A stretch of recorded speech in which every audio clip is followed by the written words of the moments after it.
Previously on Alan Wake, Alice has been kidnapped. Alan, please help me. Alice? You'll do exactly what I say if you ever want to see your wife again. I can't tell anyone except my agent Barry. Damn it, Barry, they'll kill her! You're my best friend, and I'm worried that you're not right in the head. The ransom is a manuscript I supposedly wrote that's coming true before my eyes. It happened just the way it was on that page. So dark. I have found only a few scattered pages. I want the entire manuscript. The deadline is in 2 days. I found Mr. Wake's pages. Good girl. How the hell did she get her hands on the manuscript anyway? I don't know. She's resourceful. I told you you were too hard on her. Listen, I found out all sorts of interesting stuff while I was digging around. Yeah. Mr. Wake, it's Sheriff Breaker. We have an FBI agent here, Agent Nightingale. FBI? He's anxious to see you. You'd better come to the station. Okay, I'll be right over, Sheriff. Let's make this quick, huh? Help you folks? Name's Randolph. I'm the manager. We're looking for Rose. Works as a waitress down at the diner. Rose, sure. Nice girl. Who wants to know? I'm Alan Wake. The writer, huh? I heard on the radio you were visiting. Well, I'll show you her trailer. That Rose, she's a nice girl. Always pays her rent on time. As I was saying, Al, I found all sorts of weird stuff from the local newspaper's archives. This place is crazy!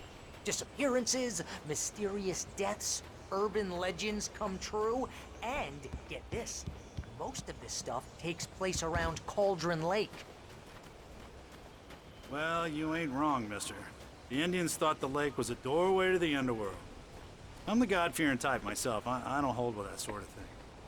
Yeah, okay.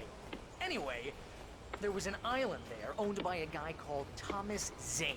Now, some of the articles I found about him make him out to be a famous writer, but I ran a bunch of searches, couldn't find a single thing he wrote. Zane was heavily into diving, so much so that the place came to be called Diver's Isle. But the volcano under the lake erupted in 1970, and Zane went down with the island.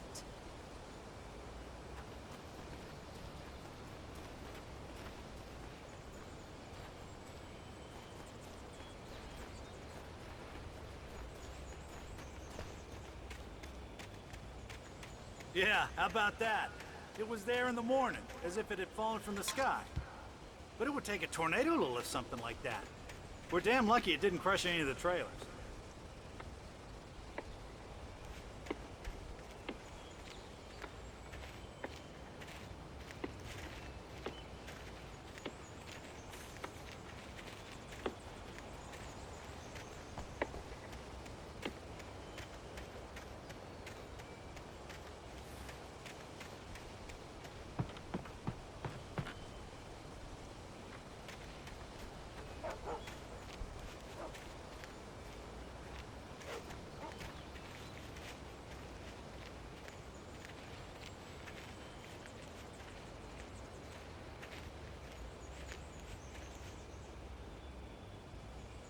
It gets better. A local girl, Barbara Jagger, drowned in Cauldron Lake just a week earlier. They were lovers. Sure, Jagger's a local spook story. The Scratching Hag comes for you in the dark. Childish stuff like that. Anyway, Al, I'm just getting to the best part. All of the articles about this stuff were written by Cynthia Weaver. I asked around, and she's that crazy bag lady you met. What, the lamp lady? She can be a little loopy, but she's not homeless or anything. Yeah, anyway, she knew both Jagger and Zane before they both died, and she had some kind of a breakdown.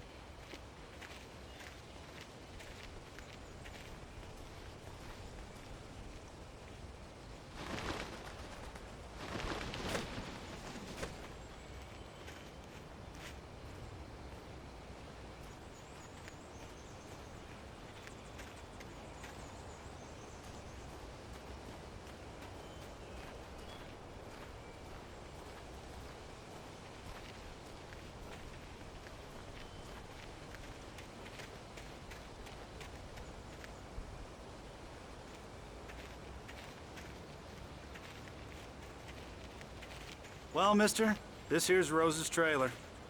You mind me asking what you want with her? We're just here to talk to her, pal.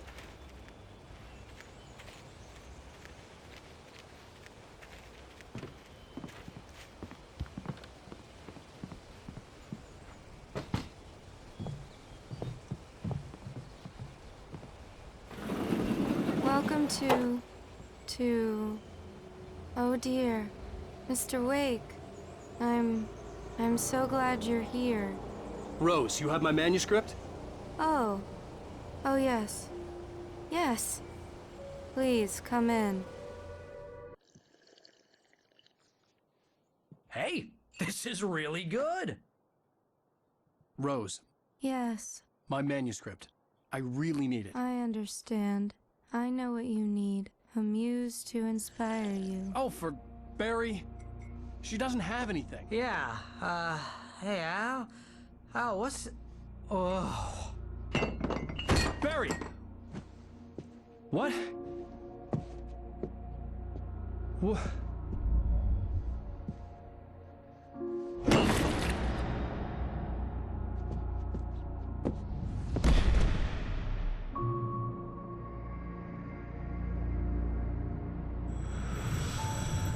It's coming for you, hiding in my barber's skin. I'm too weak to stop it. You must turn the lights on. I promised I'd come visit you and your lovely wife.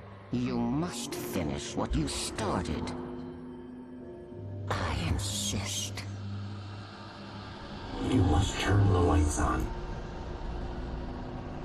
Turn the light on. Back to work, boy.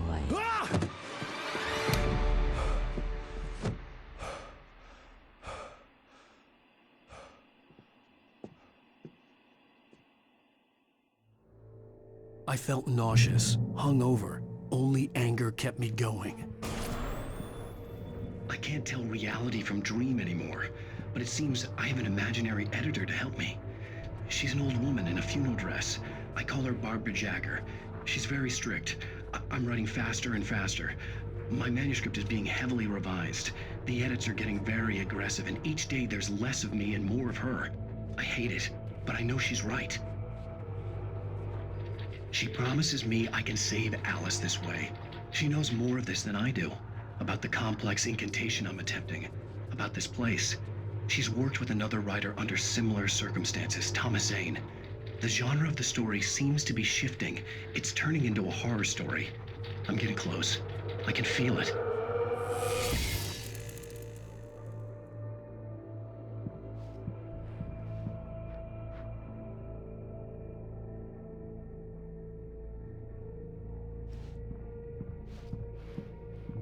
Rose took a day from me. I had less than 12 hours left to meet the kidnapper. All I could do was get Barry into the car, work something out once I got on the road. Welcome to the Oh Dear Diner. What can I get you today? Coffee? I couldn't work up much hate for Rose. Something had used her to get to me and left its mark. First refill is free. Milk and sugar on the counter there. Would you like to hear today's specials? Thank you. A nice day. Come back soon. Barry was out of it. He was way too heavy to carry. You're right. I deserve more money. I'm so handsome. My gun and flashlight were gone. I'd have to find a way to get Barry. Mr. Randolph liked Rose. That little smile she had. How she was still sweet when life had tried so hard to make her bitter. It wasn't any of his business what she did in her trailer. But those strangers, the writer and his smart-ass sidekick, looked like trouble. And they'd been in there for hours, way past her normal bedtime. He reached for the phone and called the sheriff's station. Into the car as quickly as possible. There was no time to waste.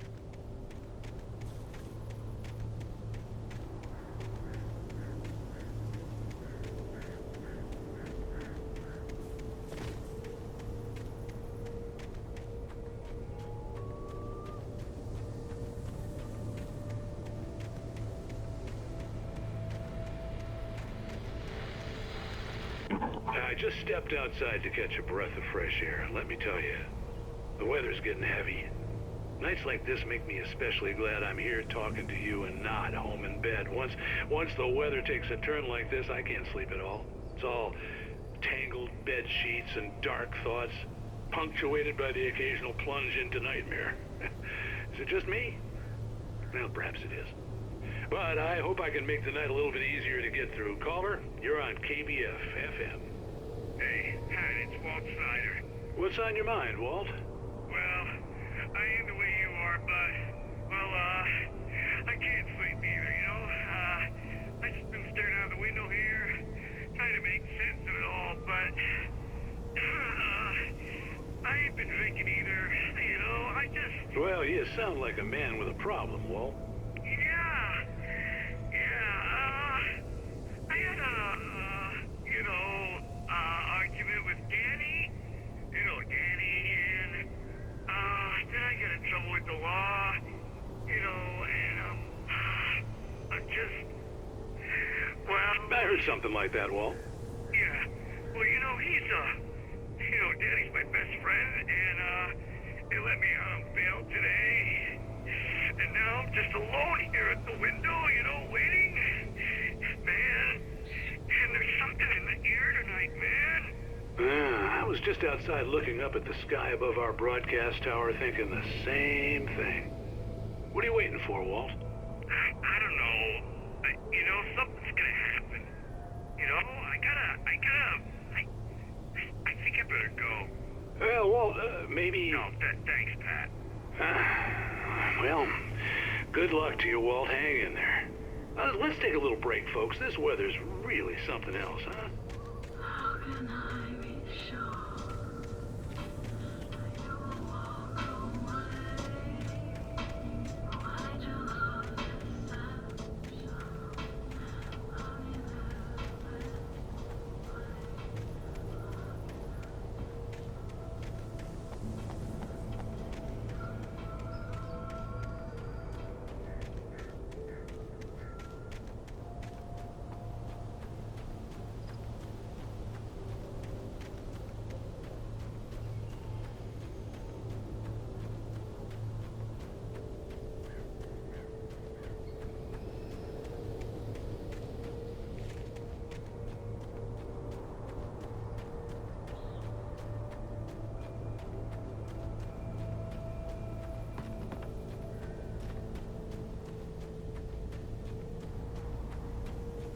Oh, you're gonna get it now. God knows what you've done to that poor girl. This is Agent Nightingale, FBI! Get him up, Hemingway! You're under arrest! You move a muscle, I'll unload right in your goddamn face! Stay right where you are, Slane!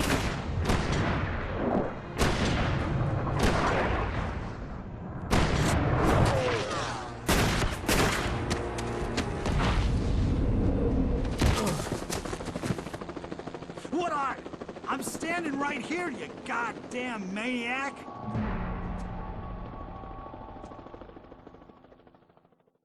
I hated to leave Barry behind, but there was no way I'd miss my appointment with the kidnapper. Give it up, Mr. Wake! Come on! Take it easy on him! Get after him! Don't let him get away! Move it! Move it! Move it! Let him get away!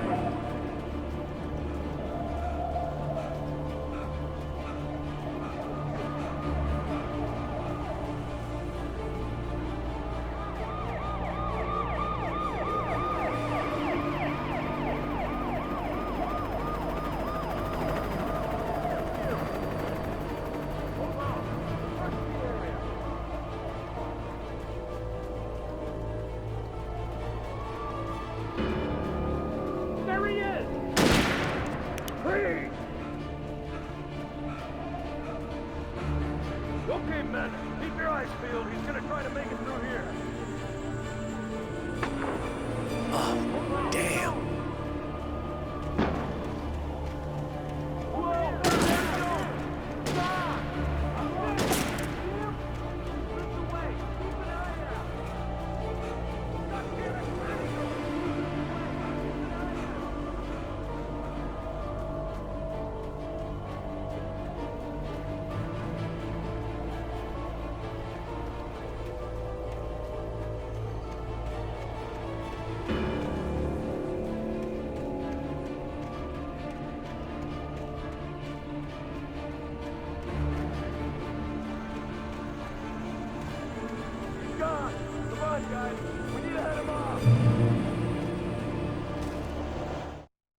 For decades, the darkness that wore Barbara Jagger's skin slept fitfully in the dark place that was its home and prison. It was hungry and in pain. It dreamed of its nights of glory when the poet's writing had called it from the depths and given it a brief, terrible taste of power and freedom. The rock stars had stirred it from the deep sleep the poet had sunk it back to in the end. When it sensed the writer on the ferry, it opened its eyes.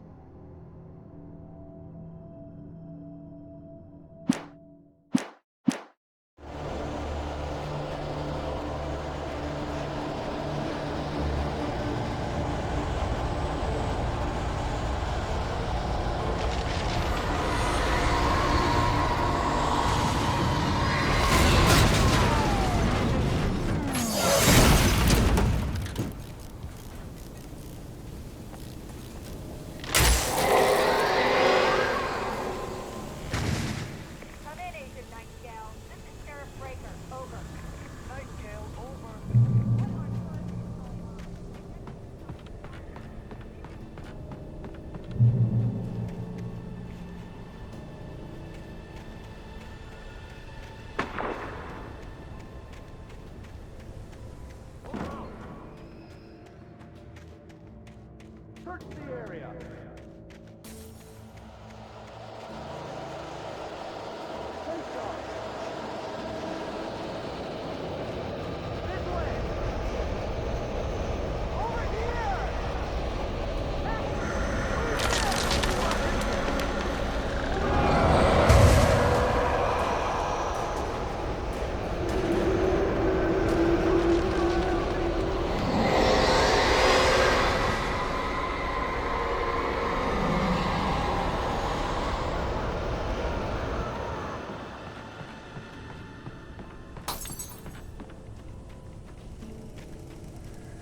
This horror was everywhere I went, circling me.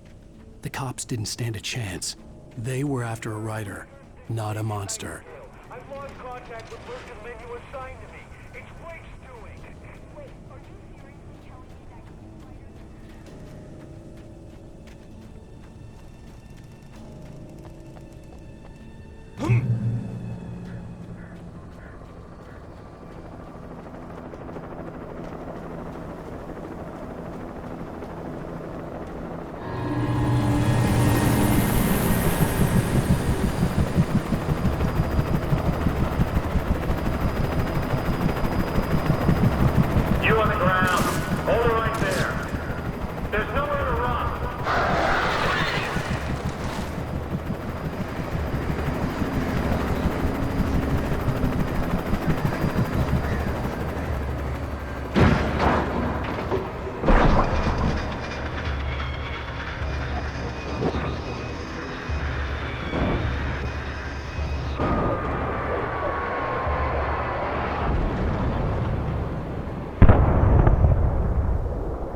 this is James. Mulligan, Thornton, come in. Over.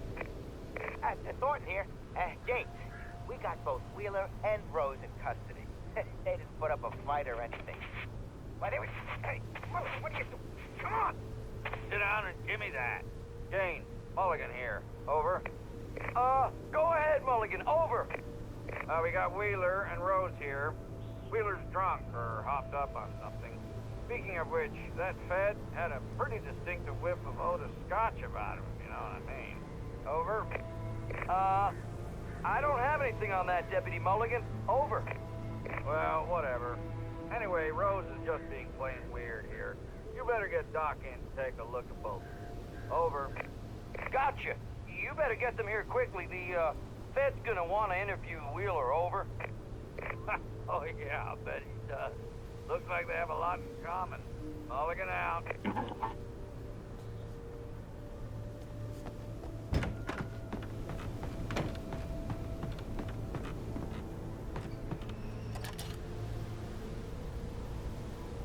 I could see the lights of the radio station in the distance.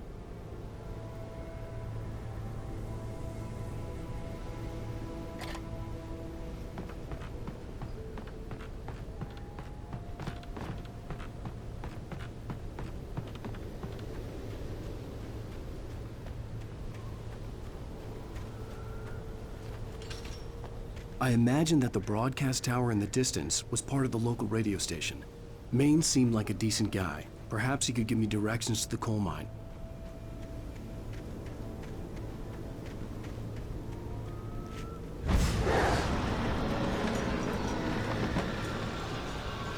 Unnatural shadows clung to the gate. The darkness that was after me was trying to stop me. I wouldn't get through without a light.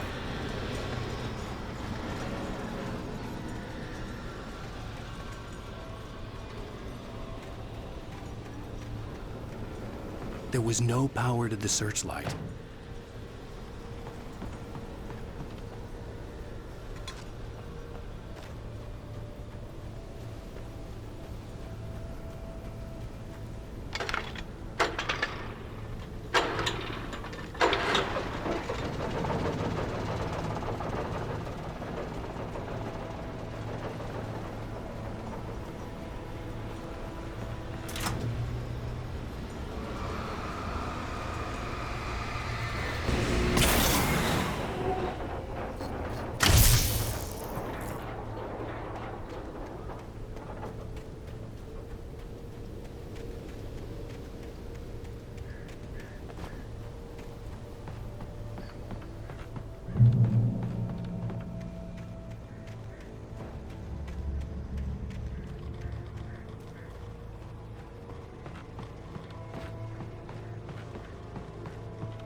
It took me a moment to recognize the flashbang grenades.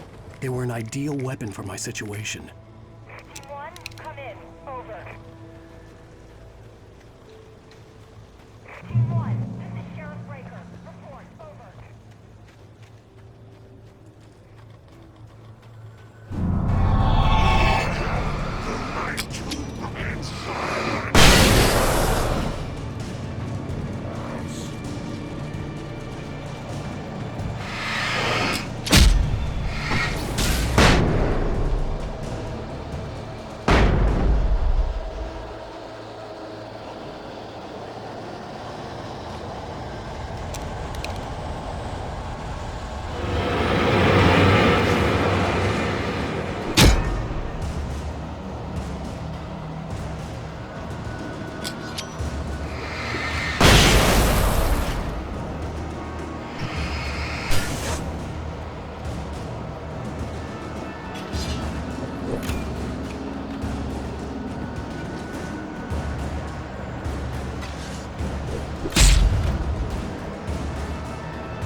And here's another call.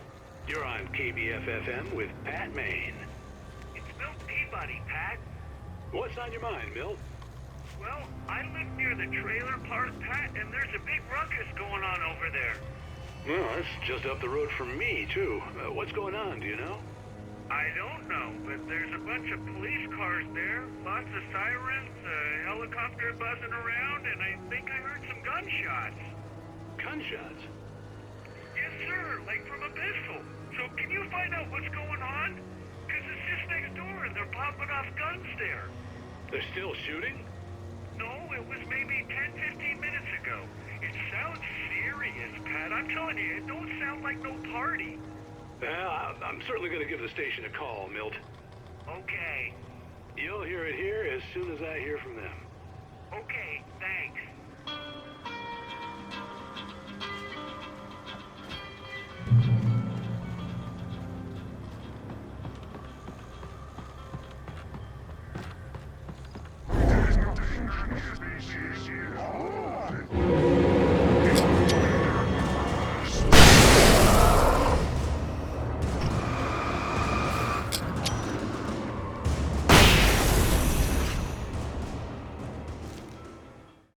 Touched by the dark presence, Rose was lost in a dreamland where everything was drawn in black and gray crayons. The old lady had promised her that all her wishes would come true. She would be Alan Wake's muse. She was smiling so hard it hurt her face. She crushed a bottle full of sleeping pills into the coffee. Deep down inside, she was screaming in terror.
hoped Maine could lend me a car to get to the coal mine.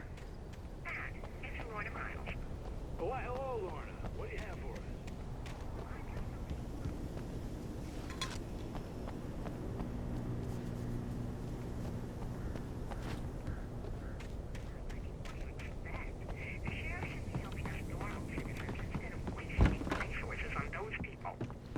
Well,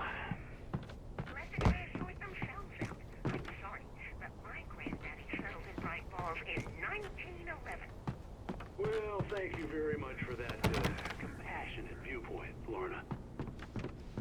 Oh, here's a little surprise. The famous writer Alan Wake just walked in. Folks, I'm going to see if I can talk him into an interview. Come on in, Mr. Wake. Oh, I'm so glad you could find the time to do this, Mr. Wake. Nowhere to run now, Dan Brown. You back away from me. Don't hurt her. Whoa, whoa, whoa. Everyone calm down. Put the gun down. We're all friends here, right? Cool your jets, Nightingale. We got him.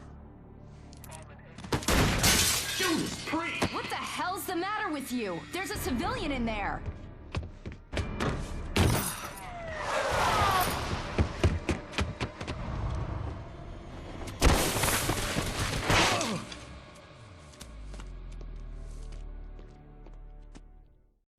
I'll get you yet, even if it kills me. You hear me? You hear me, H.P. Lovecraft? I had fallen off so many cliffs it was ridiculous. That's what you get for naming a book The Sudden Stop. It was probably good I hadn't had the chance to tell Maine where I was going. I'd have to...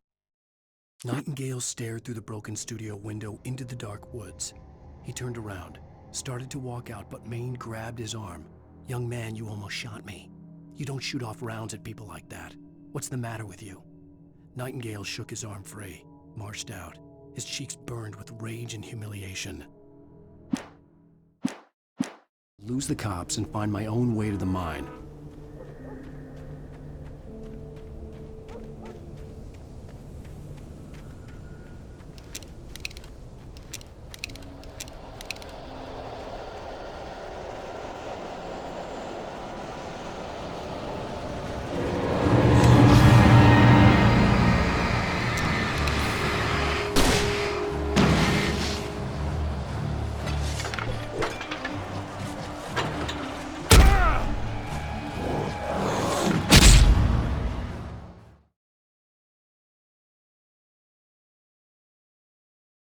I'll get you yet, even if it kills me. You hear me? You hear me, H.P. Lovecraft? I had fallen off so many cliffs it was ridiculous. That's what you get for naming a book The Sudden Stop. It was probably good I hadn't had the chance to tell Maine where I was going. I'd have to lose the cops and find my own way to the mine.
Danny had stepped out, but what stumbled back in was something else. Something alien. A monster. Walter tried to kill it, first with his fists, then a chair. It wouldn't die. Instead, it kept coming, unaffected by the beating it had taken. After Walter managed to kick it down the cellar stairs, fear took over. He ran, got behind the wheel, gunned the engine. The booze wouldn't make him forget, but he knew he had to try.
There was no sensible reason for the power company workloads to be here.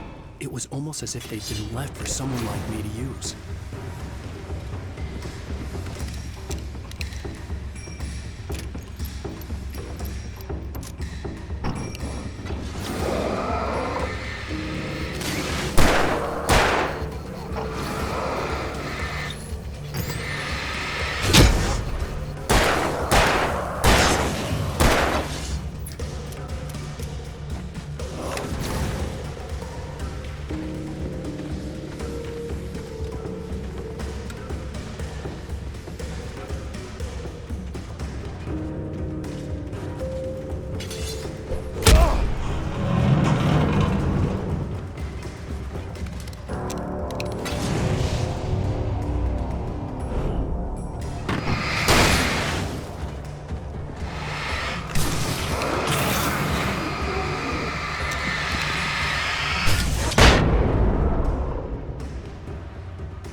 There was no sensible reason for the power company work lights to be here. It was almost as if they'd been left for someone like me to use.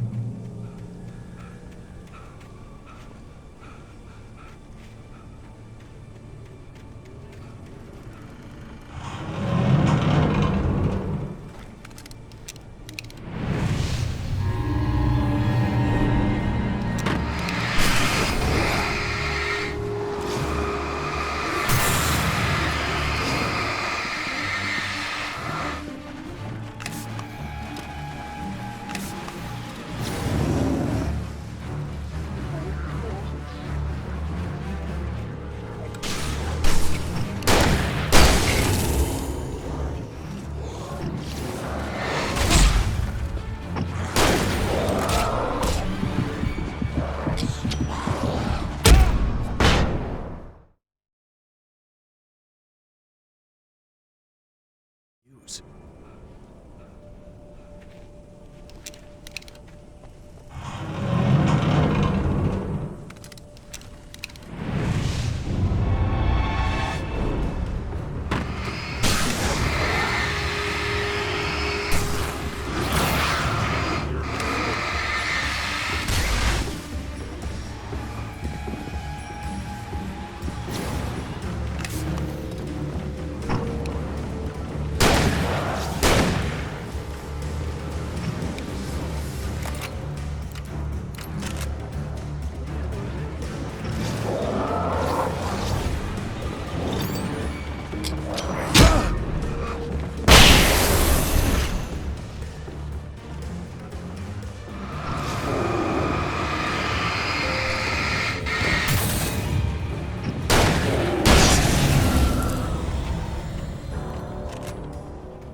The bulldozer's engine roared to life. Mud and rocks flew as it fought for traction. It crashed through the concrete wall and landed heavily in the yard. If it were an animal, it would have shaken its head after the impact, fixed its eyes on me, and charged. Of course, it had no head, nor eyes. Shadows crawled on its form, twisting it into a monster. Then, it came for me.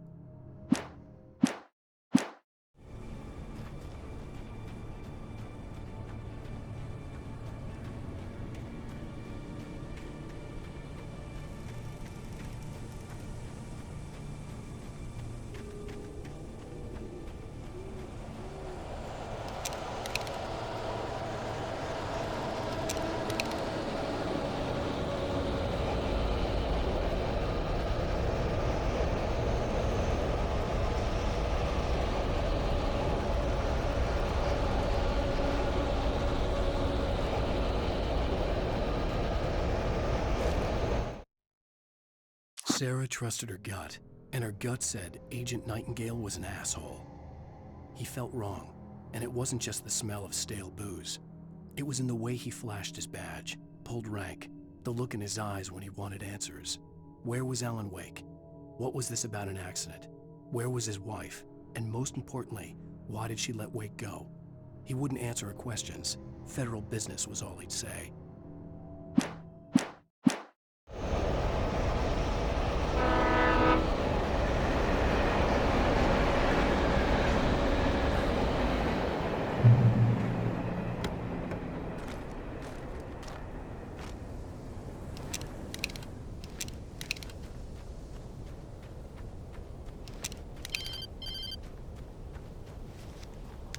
Hello?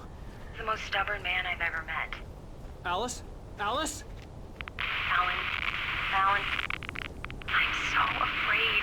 He keeps me in the dark. Please help me. I look at you, Alan, and it's not you. Something else. Looking out from behind your eyes.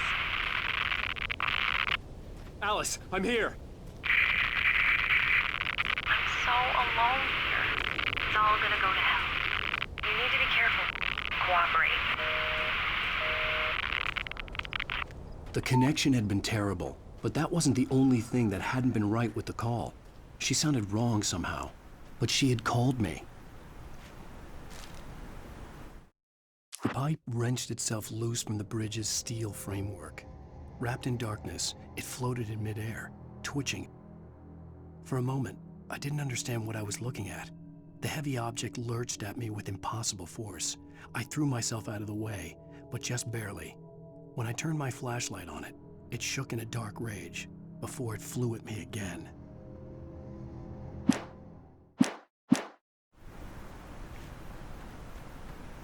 I could see a railway bridge up ahead and a warehouse of some sort on the opposite shore. I hoped I could find a car from there.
That was pursuing me was growing stronger, and it was taking over everything in its path.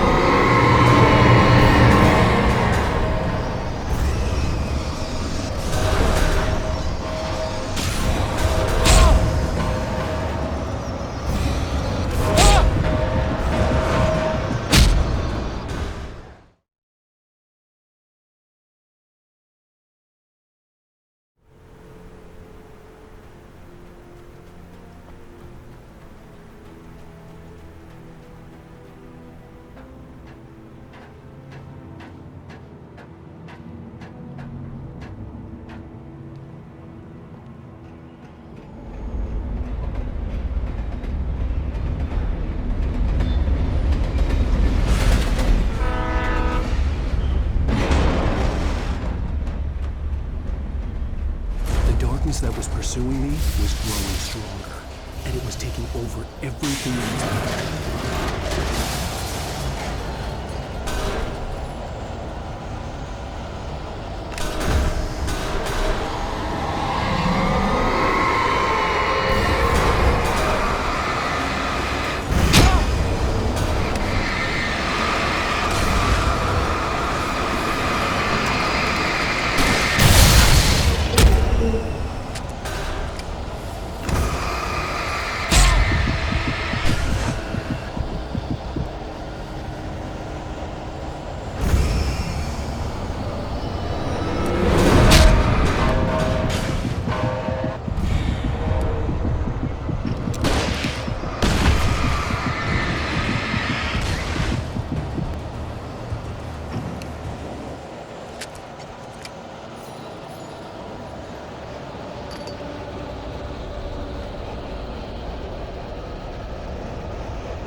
I slammed the door shut right in his smug face. He pleaded for me to open the door. True to form, the asshole actually thought I would obey.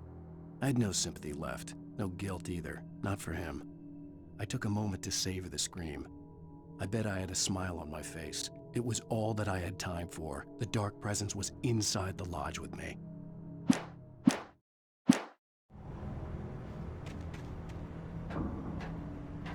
As a teenager, just starting to get interested in writing, Stephen King had been a source of inspiration to me.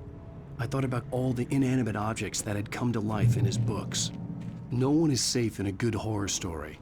Certainly not the protagonist. That's what makes them fun. This was anything but. The darkness could possess anything, and it was getting closer.